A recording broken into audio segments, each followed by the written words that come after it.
A lot of the younger generation today really value development. In fact, it's one of the biggest reasons they choose the employers they go for and end up working at. Events like this give them an opportunity, I guess, to interact with and get engaged with people who are maybe outside of their company and across the industry. Accounting, finance is quite a competitive industry, so it's nice to drive yourself further based on the aspirations of others and then use that to frame your own aspirations. It's a great opportunity to network with people in similar positions, similar interests, similar aspirations. It's very interesting to see and understand what drives people and to leverage off that as well.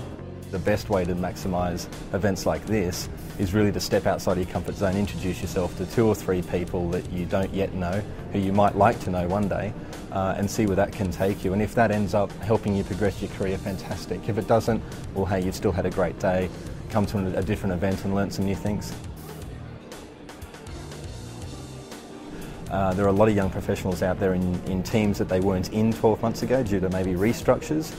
Maybe some people around them have been made redundant. There's a lot of change internally, and young professionals are finding that they're under quite a lot of pressure to work with their managers in new ways in these new times. You do need to perform, you do need to sort of get your head down, work hard, and be the person on your team that your manager can rely on.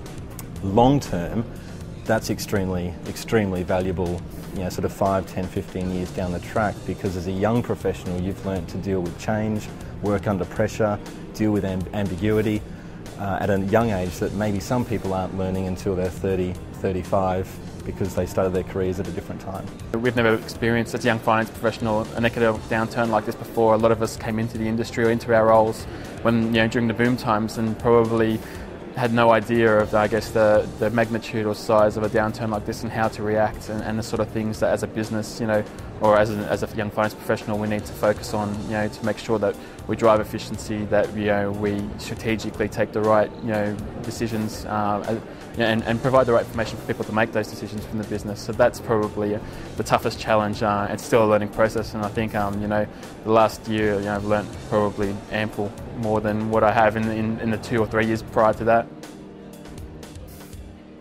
Senior people in organisations who have 20 years experience or 30 years experience often love nothing more but to be able to share that with somebody younger. My experience as a young professional in the corporate world and also as a young professional in the entrepreneurial world has only been what it's been because of mentoring. I think what a lot of young professionals make the mistake of doing is being almost too afraid or too fearful or too scared to ask for help from some pretty senior people. And the benefit of having a mentor is they can help you simplify the amount of change and the complexity of the change that's happening in the company and maybe in the external environment.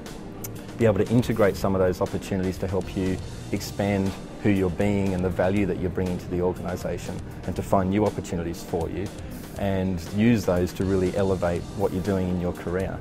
I've been quite lucky because I've had quite a few mentors, and I think that the key thing for me is that they're a soundboard for me. So quite often I keep in contact with managers that I've had in previous roles, people that I've spoken to, people at university. So those mentors are important because I can always bounce ideas off them if I don't feel comfortable taking them up with superiors in my own organisation.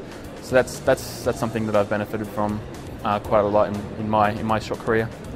A lot of organisations have formal coaching and mentoring programs in place.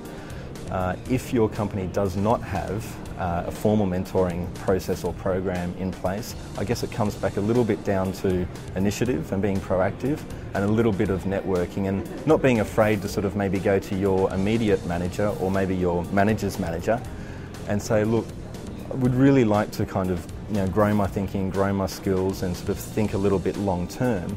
Who do you know inside the company who might be able to spend half an hour with me once every couple of months over coffee to have a bit of a chat and to tap into some experience? I think it's also important though, if you're being mentored, that you find someone to mentor as well.